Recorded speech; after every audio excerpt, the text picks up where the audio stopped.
Assalamu alaikum, dear students. Hope you are all doing well by the grace of Almighty Allah subhanahu wa ta'ala. As you know, today we are going to start our exercise 10.2. Today we will finish this exercise, and in this way, inshallah, by the grace of Almighty Allah subhanahu wa ta'ala, we are going to finish this chapter, and after that we have only one chapter in our syllabus. So it will take us now only 2 to 3 days to finish the syllabus. Okay, so starting exercise 10.2, it's very simple. You have to do it on the book. No need to write it down on the notebook.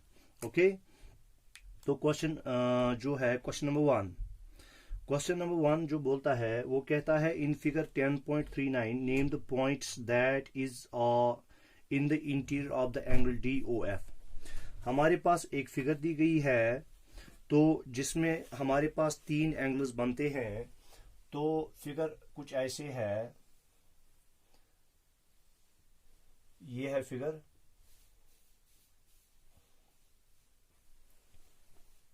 ये है आपका यहां पे O point, ये है D point, और इसी तरह से ये है E पॉइंट और ये है F पॉइंट. E पॉइंट और ये है F पॉइंट. ठीक है, इसी तरह से इस पर एक और पॉइंट है B, और यहां से बाहर है पॉइंट C. ठीक है, और यहां पे है पॉइंट A, अंदर है पॉइंट A. तो पहले हमें बोला जाता है कि in the interior of the angle DOF. पहले हम देखेंगे एंगल DOF कहां पे है. एंगल DOF, इसके अंदर कौन कौन से पॉइंट्स आते हैं. देखो, इसके अंदर पॉइंट्स A, पॉइंट B और point E, A B E. तो जो पहला पार्ट है तो उसका आंसर जो आएगा, तो कौन कौन से पॉइंट्स जो हैं, तो पॉइंट A B E. तो हम लिखेंगे points A B and E. चूंकि मैंने आपको पहले ही बोला है इंटीरियर ऑफ द एंगल क्या होता है और एक्सटीरियर ऑफ द एंगल क्या होता है. In the exterior of angle DOE, ये हमारा एंगल है इतना. DOE के एक्सटीरियर में कौन कौन सा एंगल आता है. देखो, एक तो एंगल आता है F, पॉइंट आता है F, और पॉइंट आता है कौन, C. तो B पार्ट का आंसर बनेगा पॉइंट्स. तो जो हमारे पास एंगल है DOE, इसके बाहर कौन कौन सा पॉइंट आता है, C आता है, F आता है, C एंड F. ठीक है बेटा. इसी तरह से on the angle FOE, angle FOE कहां से है, FOE, इस पर कौन सा पॉइंट आता है, इस पर आता है पॉइंट B. तो C पार्ट का आंसर बनेगा पॉइंट B. ठीक है. तो इस तरह से जो है क्वेश्चन नंबर 1 जो है वो हमारा फिनिश हो गया. ठीक है, कंप्लीट हो गया क्वेश्चन नंबर 1. अच्छा, इसके बाद है क्वेश्चन नंबर 2. क्वेश्चन नंबर 2 क्या बोलता है वो हम देखेंगे. तो क्वेश्चन नंबर 2 हमारा जो है वो कहता है which of the angle in each of the following pairs is greater. इनमें से आपको देखना है, आपके पास पेयर्स ऑफ एंगल्स दिए गए हैं. पहले पार्ट में एंगल है CBA, इसी तरह से ZYX. तो हमें इन 2 एंगल्स में से देखना है कौन सा एंगल बड़ा है. ठीक है, एक एंगल ऐसे है, ये है एंगल CBA, CB और A, और इसी तरह से एक और एंगल XYZ. तो ये बनाते हैं ऐसे एंगल्स. ये है X, Y एंड Z. तो इनमें से हमें देखना है कौन सा एंगल बड़ा है। जब मैं इस एंगल को मेजर करता हूं ये निकलता है 120 डिग्री।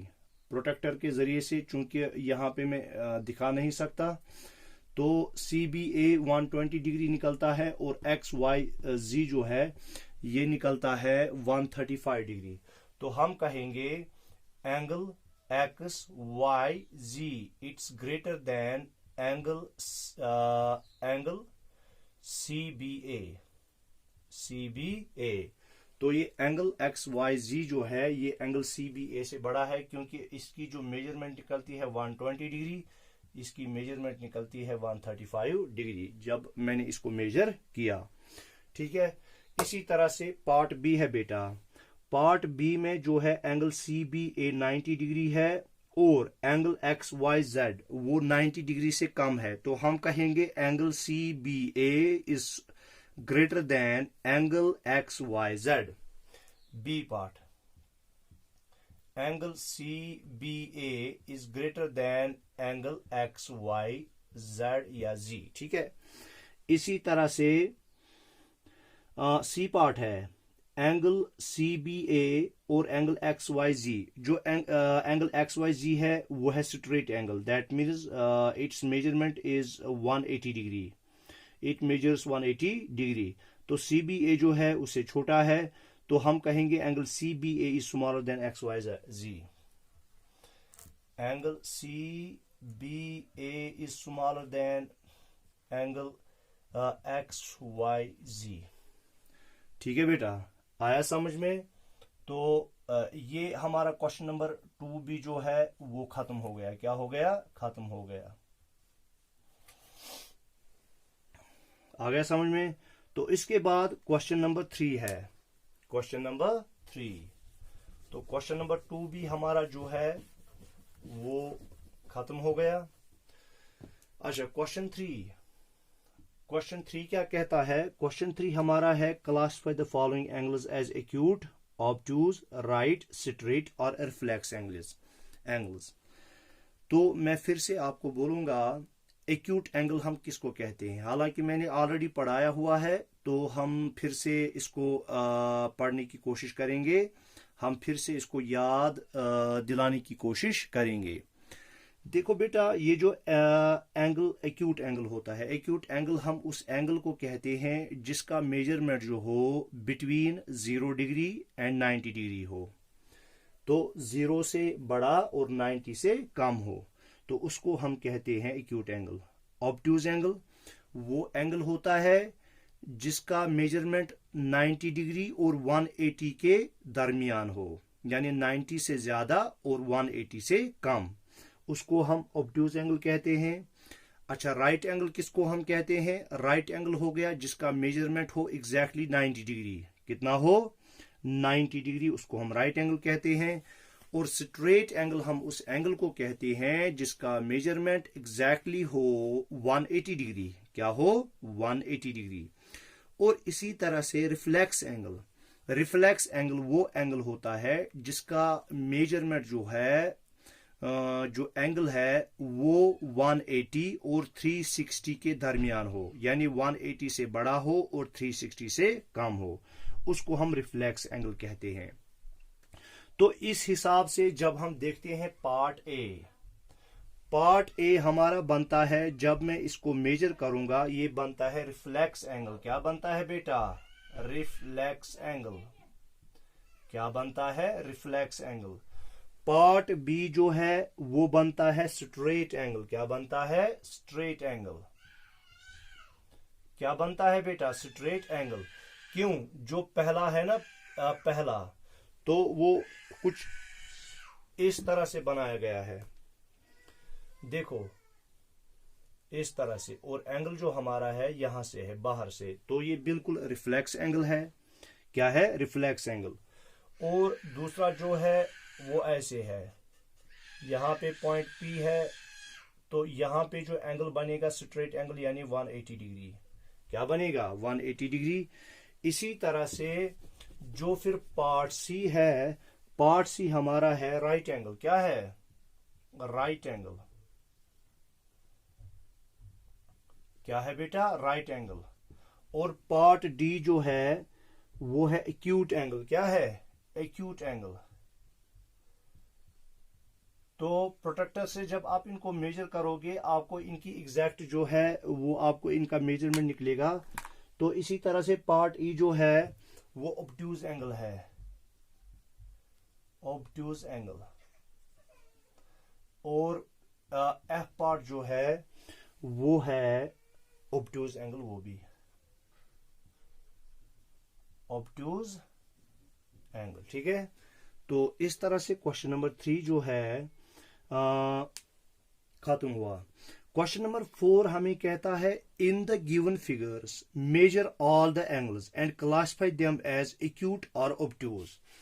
तो आपको वहां से जो है एंगल्स दिए गए हैं, आपको इन एंगल्स को मेजर करना है। क्या करना है? मेजर करना है। और मेजर करने के बाद इनको देखना है ये एक्यूट एंगल है या ऑब्ट्यूज एंगल है।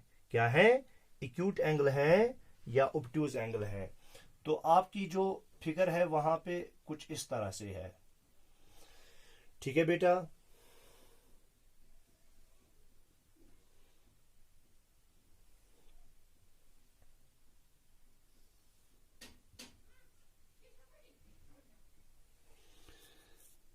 ये है एंगल 1, ये है एंगल 2, ये है एंगल 3, ये है एंगल 4। ठीक है, और इसी तरह से ये है एंगल 5, ये है एंगल 6, ये है एंगल 7 और ये है एंगल 8। ये है एंगल 8। तो इनको हमें प्रोट्रैक्टर के जरिए से मेजर करना है, प्रोट्रैक्टर के जरिए से मेजर करना है। तो इंशाल्लाह जब आपकी ऑफलाइन क्लास होगी वहां पे मैं आपको इंशाल्लाह स्कूल में जब हम मिलेंगे, स्कूल में मैं आपको दिखाऊंगा कि एंगल्स को मेजर कैसे हम करते हैं। ठीक है, क्योंकि ऑनलाइन में थोड़ा ये, या अगर मुझसे हो सके थोड़ा सा मैं देखूंगा कैसे हम इसको करेंगे, तो मैं अलग से इसके लिए आपके लिए एक वीडियो बनाऊंगा जहां पे मैं आपको दिखाऊंगा कि इन एंगल्स को प्रोट्रैक्टर के जरिए से, जो हमारे पास ज्योमेट्री बॉक्स में एक इंस्ट्रूमेंट होता है जिसको हम प्रोट्रैक्टर कहते हैं, प्रोट्रैक्टर के जरिए से हम कैसे एंगल्स को मेजर करते हैं। देखो बेटा, इन एंगल्स को क्लासिफाई करने से पहले कि ये एक्यूट हैं कि ऑब्ट्यूज एंगल्स हैं, ठीक है, इनको क्लासिफाई करने से पहले मैं आपको एक बात बताता हूं। देखो, जैसे भी कहीं पर दो रेज या दो लाइन सेगमेंट्स एक दूसरे को क्या करती हैं, इंटरसेक्ट करती हैं, तो इन्होंने अपने आप को इंटरसेक्ट किया पॉइंट ओ पर। जो हमारे पास दो लाइंस थी, ठीक है, दो रेज थी, तो रे एक्स और रे वाई मिसाल के तौर पर, जहां पे इन्होंने इंटरसेक्ट किया एक दूसरे को, इसको हमने नाम दिया पॉइंट ओ। तो जहां पे ये एक दूसरे को इंटरसेक्ट करते हैं, तो ये एंगल 1 है, ये होगा बराबर एंगल 2 के, एंगल 2 के। क्यों? इनको हम कहते हैं वर्टिकली अपोजिट एंगल्स, यानी when two lines intersect each other, when two lines intersect और two rays intersect each other, so the vertically opposite angles are always equal. जो वर्टिकली अपोजिट एंगल्स होते हैं वो इक्वल होते हैं। जैसे एंगल 1 किसके बराबर है? एंगल 1 है बराबर एंगल 2 के। ठीक है, ये वर्टिकली अपोजिट एंगल है, वर्टिकली अपोजिट एंगल। तो इसी तरह से जो एंगल 3 है, इसका वर्टिकली अपोजिट जो है वो है एंगल 4। तो एंगल 3 जो है वो किसके बराबर है? एंगल 4 के। ठीक है, why? Because they are vertically opposite angles, vertically opposite angles. आया समझ में? तो अगर आपको पता है एंगल 1 का मेजरमेंट कितना है, तो एंगल 2 का भी उतना ही मेजरमेंट होगा। अगर आपको पता है एंगल 3 का मेजरमेंट कितना है, तो एंगल 4 का भी मेजरमेंट उतना ही होगा। तो अब हम आते हैं अपनी फिगर पर, जो हमारे पास यहाँ पे फिगर दी गई है क्वेश्चन नंबर 4 पर। यहाँ पे जो वर्टिकली अपोजिट एंगल्स बनते हैं, एंगल 1 का वर्टिकली अपोजिट एंगल है एंगल 3 और एंगल 4 का है एंगल 2। इसी तरह से एंगल 5 का है एंगल 7 और एंगल 6 का है एंगल 8। तो they are vertically opposite angles. अब देखो बेटा ये देखो, ये अगर हम देखेंगे ना, अगर ये ऐसे स्ट्रेट लाइन होती तो 90 डिग्री, तो ये जो इसकी रे है अंदर अंदर है, 90 से अंदर अंदर है, तो इसका मतलब है जो ये एंगल है, एंगल 1 जो है ये एक्यूट एंगल है। क्या है? एक्यूट एंगल, क्योंकि इसका मेजरमेंट जो है 90 डिग्री से कम है। जब एंगल 1 एक्यूट एंगल है तो एंगल 3 भी एक्यूट एंगल ही होगा। क्यों? इन दोनों का मेजरमेंट बराबर है, क्योंकि ये वर्टिकली अपोजिट एंगल्स हैं।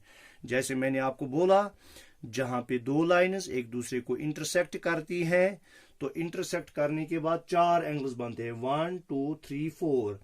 तो इनको हम, इसका वर्टिकली अपोजिट, इसका जो अपोजिट एंगल है ये है, तो इनको हम कहते हैं वर्टिकली अपोजिट एंगल्स। तो वर्टिकली अपोजिट एंगल जो होते हैं वो इक्वल होते हैं। तो एंगल 1 जो है एक्यूट एंगल है, एंगल 3 भी क्या है? Acute angle. ठीक है। अब देखो बेटा, देखो मैं यहां पे ऐसे दिखाऊंगा आपको।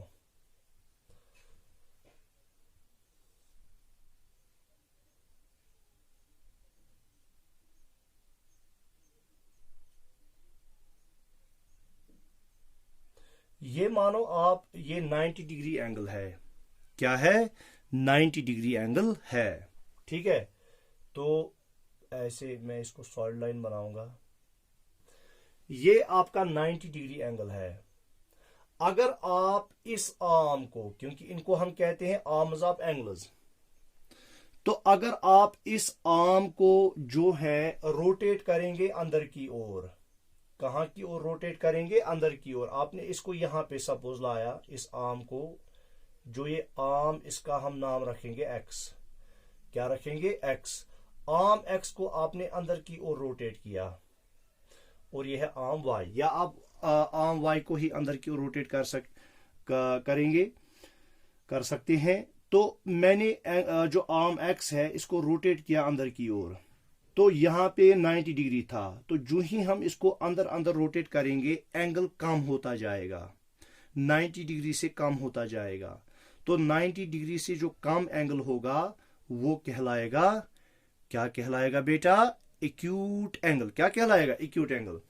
फिर जब ये आर्म जो है किस पर करेगी? कोइंसाइड, वाई पर करेगी, तो ये बनेगा 0। क्या बनेगा? 0। आया समझ में?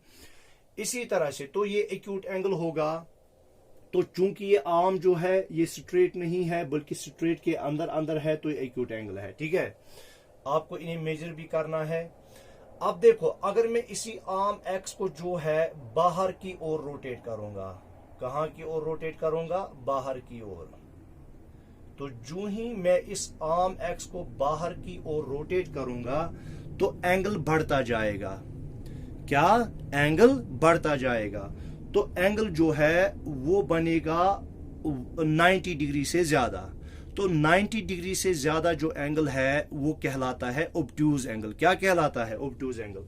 फिर अगर मैं इसी आर्म एक्स को यहां तक करूंगा रोटेट, कहां तक करूंगा? यहां तक करूंगा रोटेट,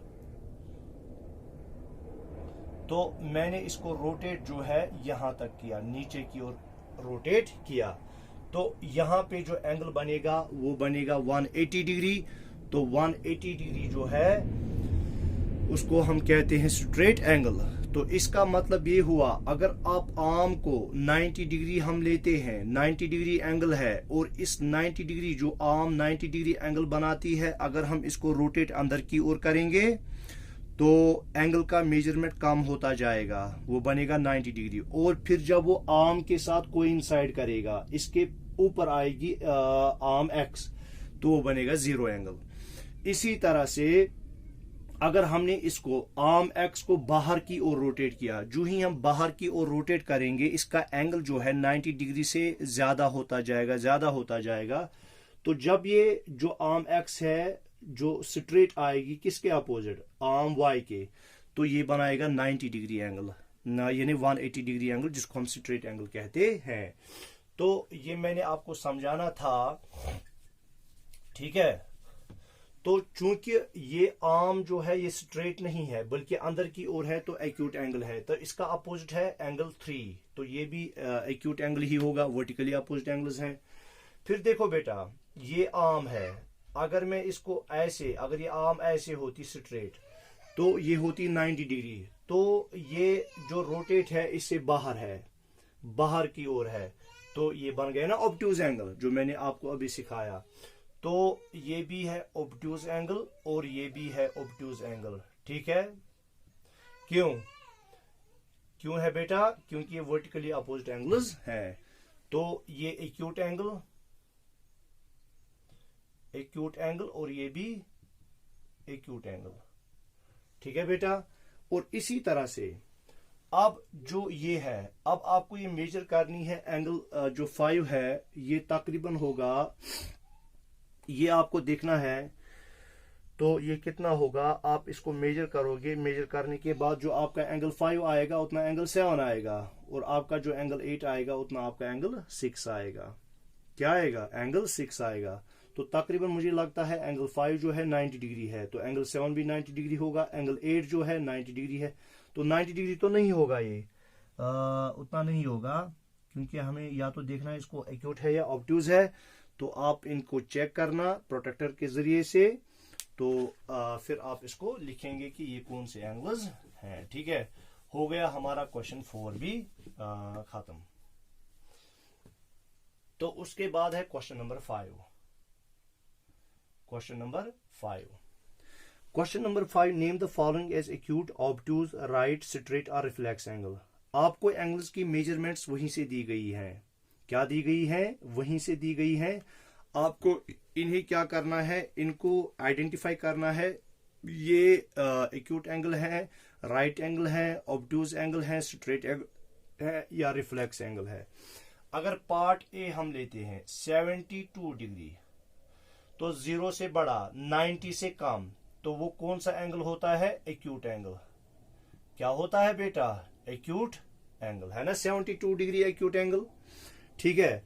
फिर बी पार्ट है 100 डिग्री, 100 डिग्री 90 से ऊपर 180 से कम, तो ऑब्ट्यूज एंगल, ऑब्ट्यूज एंगल। इसी तरह से पार्ट सी है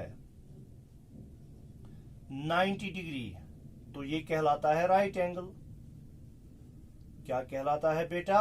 राइट एंगल। और इसी तरह से part D, part D 191 degree, 191 180 से ज्यादा, 360 से कम, तो ये कहलाएगा reflex angle.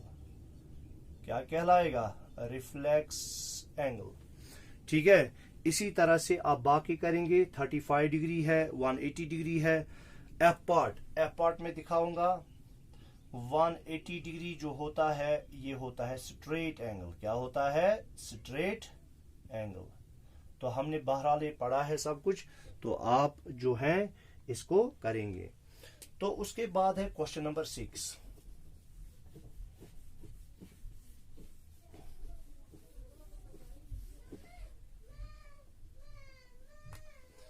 Question number 6, question number 6 जो है, राइट देम इन डिग्रीज। आपको इन्हें डिग्रीज में लिखना है। 2 राइट एंगल्स, तो 2 राइट एंगल्स बनेंगे 90 डिग्री प्लस 90 डिग्री, हो गया ना 2 राइट एंगल्स, वो बनेगा 180 डिग्री। तो इसका आंसर जो बनेगा वो 180 डिग्री बनेगा, वही हो गया ना 2 राइट एंगल्स, तो वो बनेगा 180 डिग्री। अच्छा, उसके बाद 4 राइट एंगल्स, 4 राइट एंगल्स हो गए 90 degree plus 90 degree plus 90 degree plus 90 degree, यही हो गए ना 4 राइट एंगल्स। तो ये बनेगा बराबर 360 डिग्री। आप देखो 0 0 0 0 हो गया 0, 9 प्लस 9 हो गए 18 प्लस 9 27 प्लस 9 हो गए 36, तो हो गया 360 डिग्री इसका आंसर, ठीक है। तो पहले का आंसर बनेगा कितना? 180 डिग्री। दूसरे का 1.5 राइट एंगल, देखो एक राइट एंगल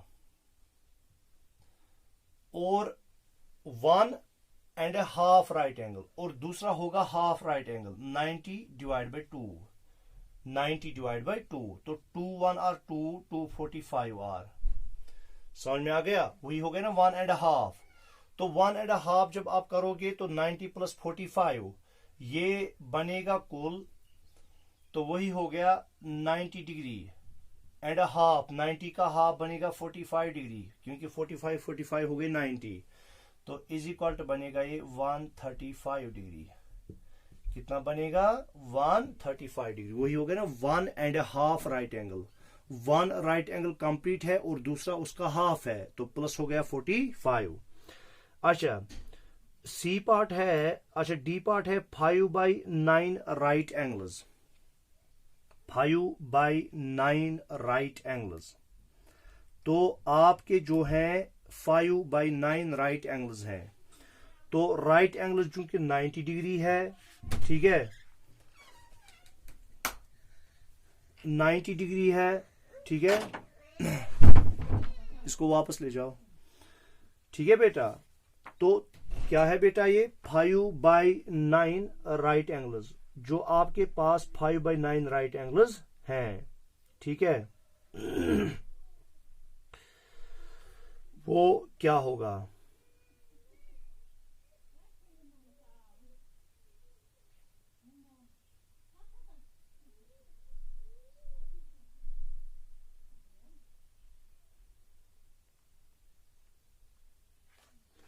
तो आसान है, ये था ए पार्ट, ये था बी पार्ट, ये था सी पार्ट। देखो बेटा 5/9 राइट एंगल्स, 5/9 राइट एंगल्स क्या बनेगा? 5/9, इसको मैं मल्टीप्लाई करूंगा, राइट एंगल हो गया 90 डिग्री से, 9 1 are 9 10 are 10 degree is equal to 5 into 10 are हो गई 50 डिग्री। क्या हो गए? 50 डिग्री। तो ये जो 50 डिग्री है ये बनेगा 5/9 ऑफ राइट एंगल। इसी तरह से 3/4 स्ट्रेट एंगल्स, बहुत ही आसान है। 3/4 स्ट्रेट एंगल, स्ट्रेट एंगल किसके बराबर होता है? 180 डिग्री के, तो इंटू हो गया 180 डिग्री। 4 1 आर 4, 4 4 आर 16, यहां से 2 निकले, ये बना 20, 4 5 आर 20, ठीक है। तो 445 डिग्री, तो ये बन गया 3 इंटू 45 डिग्री, ठीक है is equal to 3 5 are 15, 1 carry, 3 4 are 12, 12 और 1 हो गए 13, तो 135 डिग्री इसका आंसर बनेगा। वही हो गया 3/4 ऑफ ए स्ट्रेट एंगल, ठीक है। अच्छा तो ये खत्म हो गया। Answer the following questions related to a clock. तो आपके पास क्लॉक, चूंकि ये आपके बुक पेज नंबर जो है, ये आपके दिया गया है बुक पेज नंबर जो है angles in terms of revolution और angles in terms of direction. तो ये मैंने आपको सिखाया है, तो पिछले वीडियो में, तो आप वो पूरा देखेंगे तो वहां से आपको इसका आंसर मिलेगा, ठीक है। तो क्वेश्चन 7 जो है वो करने की जरूरत नहीं है, वो इतना इंपॉर्टेंट नहीं है। क्वेश्चन 7 आप जो है वो क्रॉस कर लेंगे, क्योंकि मैंने आपको ऑलरेडी इसका कंसेप्ट दिया है। जब आपको कंसेप्ट क्लियर हो जाएगा तो ऐसे क्वेश्चन जो है वो आप अच्छे से आंसर कर पाएंगे। अच्छा what direction will you face if you, ये भी मैंने आपको बताया है बेटा। देखो क्वेश्चन नंबर 8, डायरेक्शंस के बारे में मैंने आपको बोला है, हमारे पास 4 जो डायरेक्शंस है, north south east and west. Question number 8, question 8 तो ऐसे है, नॉर्थ साउथ ईस्ट और वेस्ट, ठीक है। और ये एरिया जो है ये कहलाएगा नॉर्थ ईस्ट, ये कहलाएगा साउथ ईस्ट, क्या कहलाएगा बेटा? South east. और ये एरिया जो है ये कहलाएगा साउथ वेस्ट, और ये जो ये एरिया है ये कहलाएगा नॉर्थ वेस्ट, नॉर्थ वेस्ट। अब इसी तरह फेस ईस्ट, आपको ईस्ट की ओर फेस करना है, तो यहां की ओर अपना फेस किया है। फिर and make 1/4 of a revolution clockwise, तो क्लॉकवाइज आपको 1/4 ऑफ रेवोल्यूशन, चूंकि इसको हम 1 2 3 4 हिस्सों में डिवाइड कर लेंगे, तो 1/4 ऑफ रेवोल्यूशन जब आप ईस्ट की तरफ हो, आपको चारों में से एक कदम लेना है, 4 कदम में से एक कदम लेना है। जब आप राइट की ओर मुड़ोगे आप आओगे साउथ की तरफ। किसकी तरफ आओगे? साउथ की तरफ। ठीक है, जैसे ये मानो आप ये पेन की क्लिप है, ये ईस्ट की ओर फेस की हुई है। कहाँ की ओर? ईस्ट की ओर। ठीक है, दिख रहा है आपको, ईस्ट की ओर फेस किए हुए है।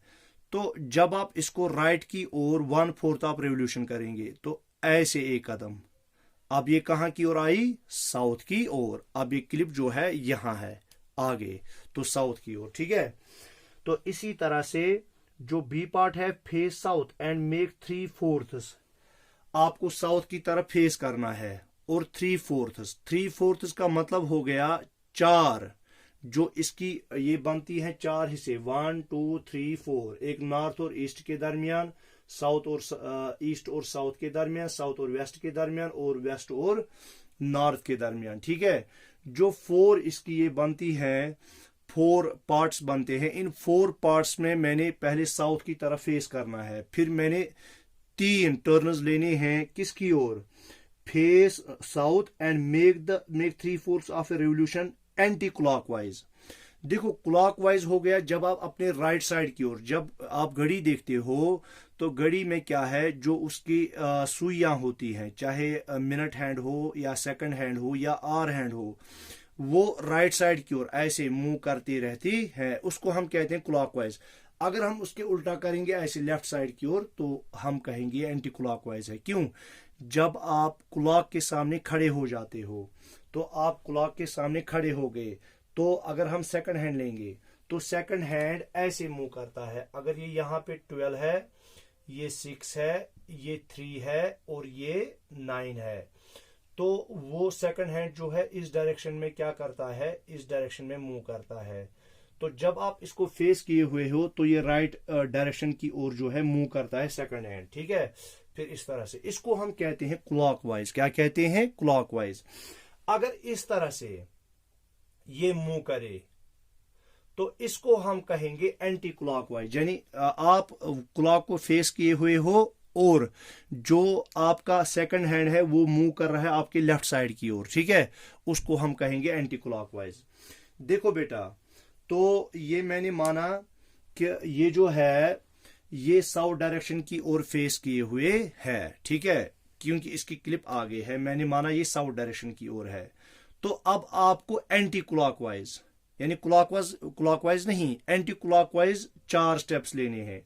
तो एंटी क्लॉकवाइज हो गया ऐसे, साउथ की ओर फेस किए हुए हो, एक कदम लिया तो पहुंचे ईस्ट पर, दूसरा कदम लिया पहुंचे नॉर्थ पर, तीसरा कदम लिया पहुंचे वेस्ट पर। तो 3 ही कदम लेने थे ना आपको, तो आपको 3 ही टर्न्स लेनी थी एंटी क्लॉकवाइज। तो आप कहां पे पहुंचेंगे? वेस्ट। कहां पे पहुंचेंगे? वेस्ट।